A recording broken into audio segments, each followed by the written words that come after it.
At 2005 hours on May 11, 1960, Adolf Eichmann stepped off a bus on Garibaldi Street in the San Fernando suburb of Buenos Aires. He was 30 minutes late. Two Mossad agents had been waiting since 1940 hours in a disabled Buick on the side of the road. As Eichmann walked past, Peter Malkin called out in Spanish, "Un momentito, señor." "One moment, sir." Eichmann turned. Malkin lunged. Within seconds, 4 agents wrestled Eichmann to the ground, dragged him into the vehicle, and drove away. The man who had organized the transportation of 1.5 million Jews to death camps was now himself being transported to justice. This was Operation Finale, the culmination of 15 years hunting one of the Holocaust's primary architects. The man who had sat at Wannsee and prepared the minutes for the final solution. The man who had secured trains and negotiated schedules when the Wehrmacht needed those same trains for military operations. The man who told an aide that deporting 437,000 Hungarian Jews in 8 weeks went like a dream. Adolf Eichmann, SS Obersturmbannführer, head of Section 4B4 of the Reich Security Main Office, the transportation manager of genocide. The story begins not with ideology but with bureaucracy. Otto Adolf Eichmann was born March 19, 1906 in Solingen, Germany. His father was an accountant. Adolf trained briefly as a mechanical engineer but did not complete his studies. In the uncertain economic times of the 1920s, he drifted between jobs. Day laborer, office worker, traveling salesman for vacuum oil company. He was unremarkable. Mediocre student, mediocre worker.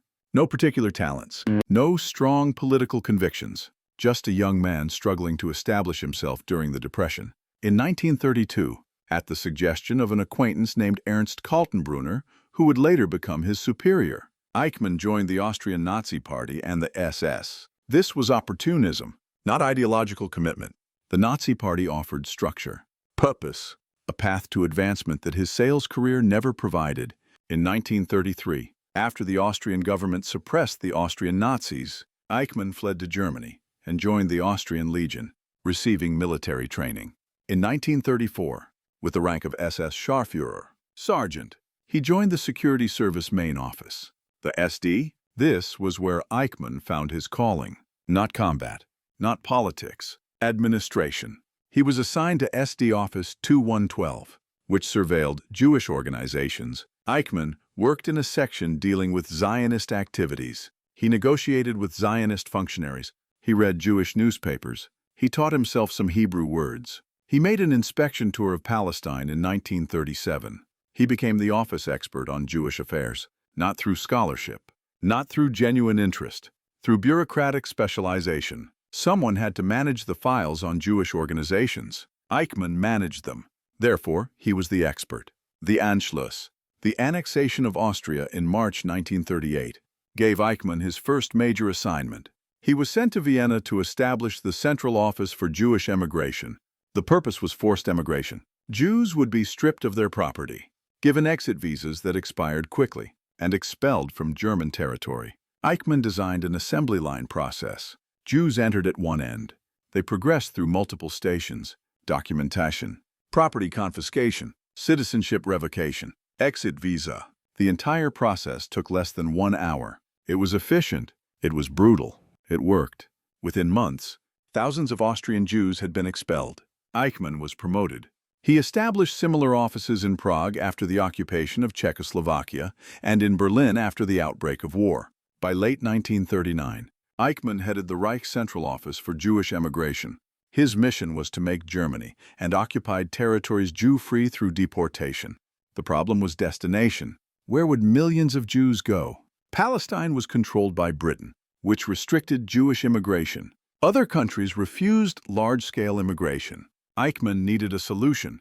In October 1939, he organized the first actual mass deportation from the Greater German Reich, the Nisko Plan. Approximately 4,700 Jews from Vienna and Moravia were sent by train to Nisko on the San River in occupied Poland.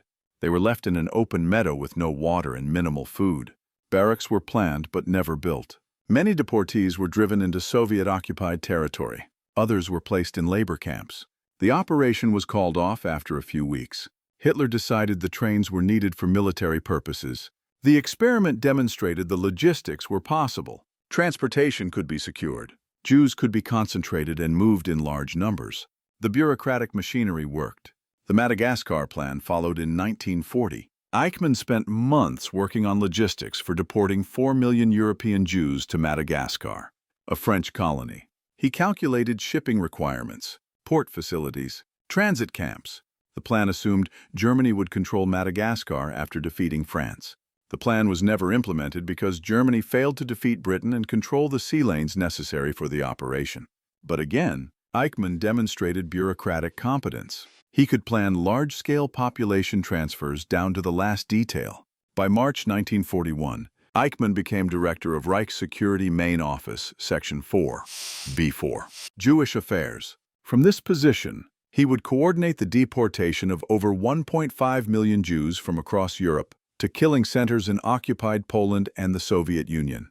On June 22, 1941, Germany invaded the Soviet Union. The policy toward Jews shifted from deportation to extermination. Einsatzgruppen, mobile killing units, followed the Wehrmacht east, shooting Jews systematically. But shooting was inefficient. It required too many personnel. It caused psychological problems among the shooters. It was too visible. A different method was needed. In autumn 1941, Eichmann participated in discussions where Nazi leaders planned the annihilation of European Jews. Gas chambers were tested at various locations. Carbon monoxide from diesel engines. Zyklon B pesticide.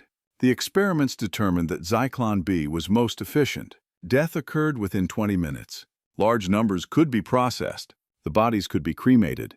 The entire operation could be conducted at fixed installations away from population centers. Extermination camps would be constructed. Auschwitz-Birkenau, Treblinka, Sobibor, Belzec, Chelmno, Majdanek. Jews would be transported to these camps by rail. Eichmann would arrange the transportation. On January 20, 1942, SS Obergruppenführer Reinhard Heydrich convened a conference at a villa in Wannsee, a suburb of Berlin. 15 officials representing various Reich ministries and Nazi Party organizations attended. The purpose was coordinating implementation of the final solution to the Jewish question. Heydrich presented the plan. 11 million Jews in Europe and the Soviet Union would be transported east. Those capable of labor would work. Those incapable would be eliminated. Eichmann attended as administrative expert and note-taker. He prepared the minutes. He recorded who said what. He documented the decisions. The conference lasted 90 minutes. Coffee was served. Cognac was poured. The bureaucrats discussed genocide the way corporate executives discuss quarterly targets. After Wannsee, Eichmann became the transportation manager of the Holocaust. His office coordinated with multiple agencies. The Reich Ministry of Transport provided trains. The Order Police guarded deportees during transit. The SS Economic Administrative Main Office managed the camps. Local police rounded up Jews and brought them to assembly points. Wehrmacht, commanders in occupied territories, assisted or obstructed depending on local circumstances. Every deportation required coordination among these organizations. Eichmann's office handled the coordination. The technical challenges were substantial. The Reich railway system operated at capacity supporting military operations. Troop trains, supply trains, hospital trains, equipment trains. The system was overloaded. Adding deportation trains meant displacing military trains or finding unused capacity on routes not critical for military operations. Eichmann negotiated with Reich Transport Ministry officials. He secured allocations for deportation trains by arguing the removal of Jews supported the war effort. Jews consumed food that could feed German workers. Jews occupied housing that could shelter Germans. Jews posed security threats in occupied territories. Therefore, transporting Jews to camps was a military necessity deserving of scarce railway capacity. The trains themselves were freight cars, not passenger coaches. Cattle cars with wooden slats, no seats, no toilet facilities, no ventilation except small windows near the ceiling. Each car was designed to transport 8 horses or 40 soldiers with equipment. Eichmann's office allocated 80 to 100 people per car. The deportees were packed so tightly they could not sit. They stood for the entire journey. Journeys lasted 2 to 4 days, depending on distance and route. The cars were not cleaned between uses. Excrement accumulated. In summer, heat was unbearable. People died from dehydration and heat stroke. In winter, cold killed those who were weak or elderly. The guards did not care. Dead deportees were easier to manage than living ones. The schedules were precise. Eichmann's office issued timetables specifying departure times, routes, arrival times. Trains moved according to schedule like any commercial operation. Delays were noted and explained in reports filed with superior officers. If a train was delayed because of track damage from partisan attacks, the report documented the delay and specified rescheduling. If a train was delayed because Wehrmacht traffic took priority, the report documented that everything was recorded. Bureaucracy requires documentation.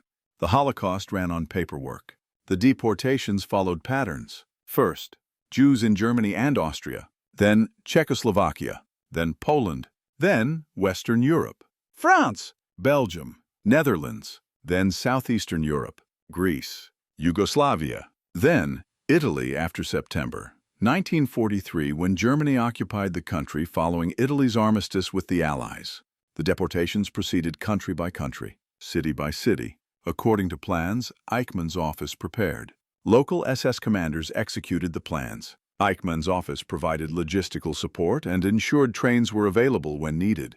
Hungary was different. Hungary was Eichmann's personal project. In March 1944, Germany occupied Hungary. Until then, Hungary had been Germany's ally but maintained independence. Regent Miklos Horthy had resisted German demands to deport Hungarian Jews. Approximately 725,000 Jews lived in Hungary. This was the largest remaining Jewish population in Europe.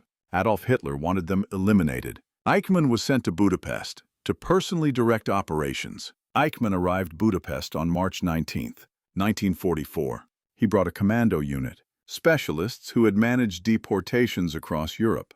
The unit worked with Hungarian authorities to implement anti-Jewish measures quickly. Registration, concentration in ghettos, property confiscation.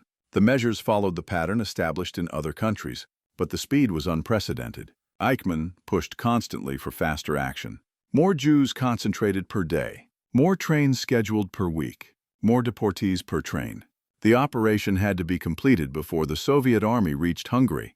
Between May 15 and July 9, 1944, Eichmann's unit deported 437,000 Hungarian Jews. Most went to Auschwitz-Birkenau. A new rail spur had been constructed extending from the main rail line to within 200 yards of the gas chambers. Trains arrived. The deportees were unloaded on a platform called the ramp. SS doctors conducted selections. Those capable of labor were admitted to the camp. The elderly, children, women with infants, those appearing weak or sick were sent immediately to the gas chambers. The process from arrival to death took less than 4 hours. The crematoria ran 24 hours per day, incinerating bodies. Rudolf Höss, commandant of Auschwitz, later testified that the crematoria were overwhelmed by the numbers arriving from Hungary. Eichmann reportedly told an aide the operation went like a dream. He later boasted to associates about setting records for speed of deportation. 20,000 people per day at peak. This was industrial-scale genocide. And Eichmann managed it the way a logistics manager manages any large operation. Schedules, quotas, reports, progress tracking, performance metrics, everything measured, everything documented, everything optimized for efficiency. In July 1944, Regent Horthy halted the deportations after international pressure from the United States, Britain, Sweden, and the Vatican. Eichmann's operation was incomplete. Approximately 200,000 Jews remained in Budapest. Eichmann wanted to deport them. He was overruled. In October 1944, the Arrow Cross Party seized power in a coup. Deportations resumed, but now as death marches instead of train transports. Jews were forced to walk 170 kilometers to the Austrian border. Eichmann did not directly manage the death marches, but his office coordinated with Hungarian authorities. By December 1944, Soviet forces approached Budapest. Eichmann fled Hungary on Christmas Eve. He returned to Germany. He reported to Berlin. The war was nearly over. The Holocaust was ending, not because Nazi policy changed, but because Germany was being defeated militarily. Eichmann's work was done. He had transported approximately 1.5 million Jews to ghettos and death camps. By his own later statement, he would have been happy to kill all 10.3 million Jews in Europe. But he ran out of time. When Germany surrendered in May 1945, Eichmann was in Austria. American forces captured him. He gave his name as Otto Eichmann and claimed he was an ordinary soldier. The Americans held him in a detention camp for SS members. In January 1946, Eichmann escaped from the camp. He hid on farms in the British occupation zone using the false identity Otto Henninger. In 1950, with help from Catholic clergy who assisted Nazi fugitives, Eichmann obtained false documents and passage to Argentina. He traveled via Italy using a Red Cross travel document issued in the name Ricardo Clement. He arrived Buenos Aires in mid-1950. For 10 years, Eichmann lived quietly in Argentina. He worked various jobs. Eventually, he found employment at a Mercedes-Benz factory where he rose to department head. His wife Veronica and sons joined him. They lived in a modest house without running water or electricity in the San Fernando suburb. Neighbors knew him as Ricardo Clement, a German immigrant. Nothing remarkable about him. He was one of thousands of German expatriates in Argentina. But people were looking for him. Simon Wiesenthal, a Holocaust survivor and Nazi hunter, had been searching for Eichmann since 1945. In 1953, Wiesenthal learned from a letter that Eichmann had been seen in Buenos Aires. He passed that information to the Israeli consulate in Vienna in 1954. Nothing happened initially. Israeli intelligence had limited resources and multiple targets. But the information was filed. In 1957, a German Jew named Lothar Hermann, living in Argentina, became suspicious of a young man dating his daughter. The young man, Nick Eichmann, boasted about his father's Nazi exploits. Hermann was a Holocaust survivor who had been imprisoned at Dachau. He contacted Fritz Bauer, prosecutor general of the West German state of Hesse. Bauer was Jewish. He acted outside official channels because he feared West German officials might warn Eichmann. Bauer contacted Israeli intelligence. Israeli Mossad sent agent Zvi Aharoni to Buenos Aires in late February 1960 to investigate. Aharoni confirmed Ricardo Clement was Adolf Eichmann. Prime Minister David Ben-Gurion decided Eichmann should be captured and brought to Israel for trial. Formal extradition was unlikely. Argentina had refused to extradite Nazi fugitives before. Covert operation was the only option. Mossad director Isser Harel led the operation personally. He assembled a team. Rafi Eitan commanded the operational group. Peter Malkin would make the actual capture. Zvi Aharoni handled surveillance. Most team members were volunteers who had lost family in the Holocaust. They arrived Buenos Aires in April and early May 1960 using false passports and cover identities. They rented houses and apartments. They acquired vehicles. They established surveillance positions near Eichmann's home. They watched him for weeks. Every day, Eichmann took the same bus home from work. He arrived at approximately the same time. The agents noted his routine. They planned the capture for May 11th. 2 cars, 7 operatives. They would take him on the street near his home when he got off the bus. On May 11th, Eichmann was late. The first bus arrived. Eichmann was not on it. The agents waited. Half an hour passed. The second bus arrived at 2005 hours. Eichmann got off. He walked toward his house. The operation proceeded as planned. Malkin grabbed him. The other agents assisted. Eichmann was wrestled into the vehicle. The car sped away. The entire capture took less than 1 minute. No shots fired. No witnesses. Clean operation. Eichmann was taken to a safe house. He was held there 9 days while Mossad confirmed his identity and arranged transport to Israel. During interrogation, Eichmann admitted who he was. He signed a statement saying he would go to Israel voluntarily to stand trial. This was coercion, but it provided legal cover. On May 20th, Eichmann was sedated and dressed in an El Al flight crew uniform. He was taken to the airport along with the Mossad team, also disguised as crew members. They passed through customs. Argentine officials noticed nothing suspicious. The El Al flight departed for Israel. On May 23rd, 1960, Prime Minister Ben-Gurion announced to the Knesset that Adolf Eichmann had been captured and was in Israel. He would stand trial for crimes against the Jewish people. The announcement caused international sensation. Argentina protested the violation of its sovereignty. The United Nations Security Council passed a resolution condemning Israel's action. Israel apologized for the sovereignty violation, but refused to return Eichmann. He would be tried. The trial began April 11th, 1961. Eichmann was charged with 15 counts of crimes against the Jewish people, crimes against humanity, war crimes, and membership in criminal organizations. The trial was held before a special tribunal of the Jerusalem District Court. 3 judges presided: Moshe Landau, Benjamin Halevi, Yitzhak Ravech. The prosecution was led by Attorney General Gideon Hausner. Eichmann's defense attorney was Robert Servatius, a German lawyer who had defended defendants at Nuremberg. The trial lasted 8 months. The prosecution called 111 witnesses. Holocaust survivors testified about deportations, ghettos, concentration camps, death marches. They described what happened when the trains arrived. They described selections, gas chambers, crematoria. The testimony was devastating. Many witnesses broke down. Yehiel Denur, a survivor of Auschwitz, collapsed while testifying. The moment was broadcast live on television. The prosecution also presented documentary evidence, thousands of pages of Nazi documents, orders, telegrams, reports, train schedules. Many were initialed by Eichmann or referenced his office. The documents proved Eichmann micromanaged deportations. He specified which trains, which routes, how many Jews per transport. He compiled statistical reports tracking progress. In early 1943, Eichmann commissioned an SS statistical report calculating how many Jews had been killed or deported. He knew the numbers. He tracked the body counts. Eichmann's defense was superior orders. He claimed he was following orders from superior officers. He had no personal responsibility. He was a small cog in a large machine. He said he could not tell a lie. He denied violating any law because he followed the law as it existed in Nazi Germany. He claimed he had nothing to do with killing. His office only handled transportation. What happened after the trains arrived at the camps was not his responsibility. The court rejected every argument. Superior orders could mitigate responsibility, but not eliminate it.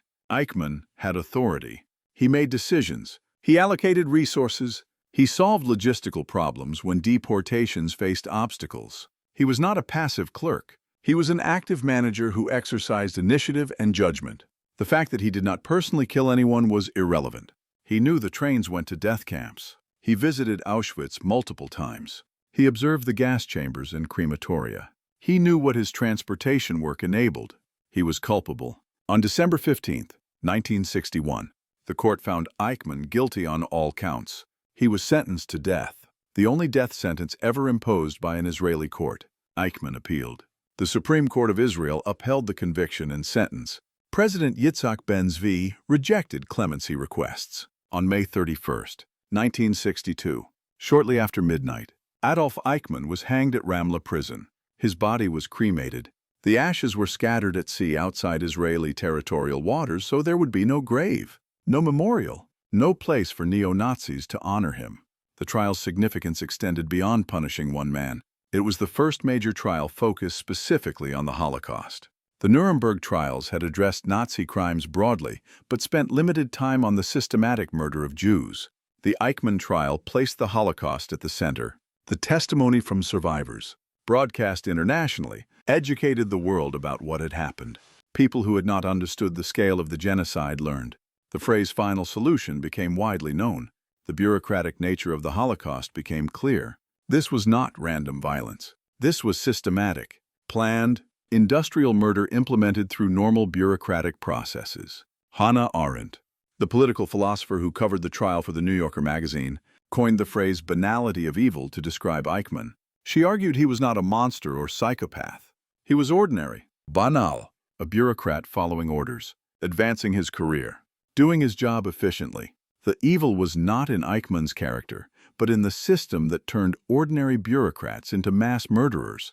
This interpretation was controversial. Many argued Arendt misunderstood Eichmann. He was not passive. He was enthusiastic. He believed in what he was doing.